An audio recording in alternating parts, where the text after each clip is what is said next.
अस्सलाम वालेकुम, खुश आमदेद। मैं हूं munzirwaqas और आप देख रहे हैं बिजनेस स्कूल यूट्यूब चैनल। आप जानते हैं लॉकडाउन आया है और बड़े बड़े बिजनेसेस जो हैं वो धड़ाम करके नीचे आ गिरे हैं। क्या कोई ऐसा कारोबार भी है जिस पे लॉकडाउन या बीमारी वगैरह जो भी आई हुई है इसका भी असर ना हो? जी हाँ, ऐसे बहुत सारे कारोबार हैं जिनको आप फुल टाइम भी कर सकते हैं और एज ए साइड बिजनेस लेके भी चल सकते हैं। आज मैं आपके साथ कुछ ऐसे बिजनेसेस की लिस्ट शेयर करूंगा जिनको आप लॉकडाउन के दिनों में भी स्टार्ट कर सकते हैं और बहुत अच्छा खासा पैसा कमा सकते हैं। आज की लिस्ट में सबसे पहला जो बिज़नेस मैं आपके साथ शेयर करने जा रहा हूं वो है गॉट फार्मिंग का बिज़नेस।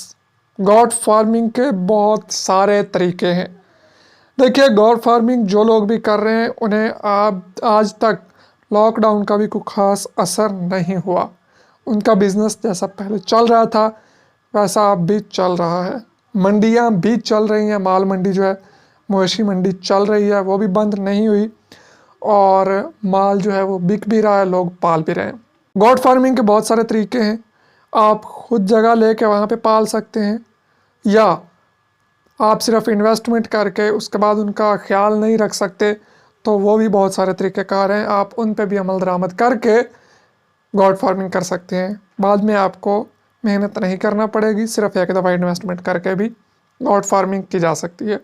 और ये ऐसा बिज़नेस है जिसमें आपको कोई रजिस्ट्रेशन की ज़रूरत नहीं, कोई टैक्स देने की ज़रूरत नहीं। बड़े मज़े के साथ आप ये काम कर सकते हैं।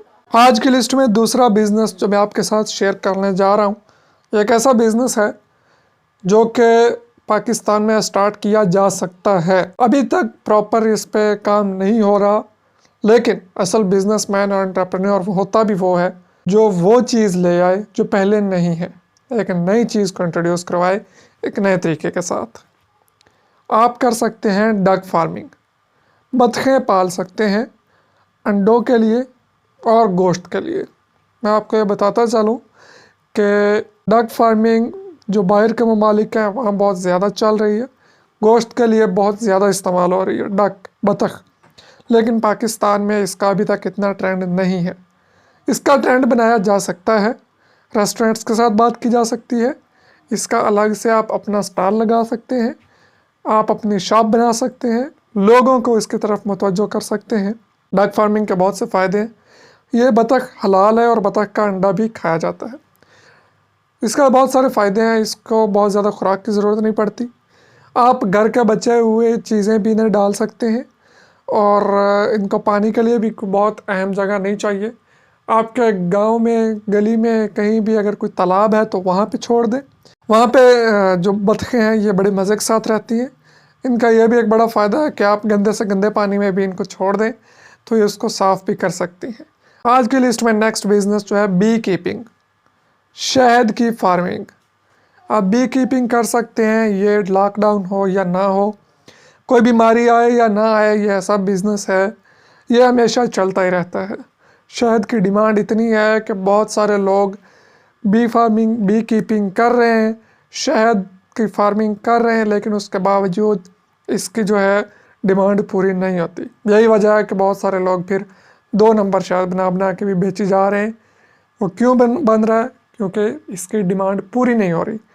तो जब डिमांड पूरी नहीं होती तो फिर लोग 2 नंबरी करके उसको पूरा करते हैं। जैसे कि कुछ अर्सा पहले अभी लॉकडाउन के दिनों में डेयरी फार्मिंग को बहुत नुकसान हुआ है, तो बहुत सारा दूध जो है वो ज़ाया हो रहा है और दूध के रेट भी काफ़ी डाउन हुए हैं।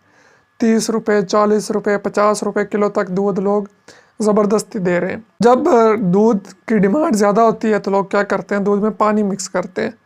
ये मैं मशवरा आपको डेयरी फार्मिंग का नहीं दे रहा, लॉकडाउन में इस बहुत मुतासिर हुआ है।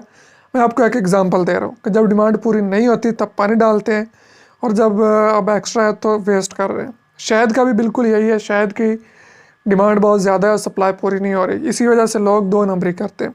तो अगर आप बी कीपिंग करते हैं तो ये अच्छी डिमांड है, आप इसको अच्छे लेवल पे लेके जा सकते हैं। फ़िश फार्मिंग आप कर सकते हैं, थोड़ा सा लॉन्ग टर्म प्रोजेक्ट होता है।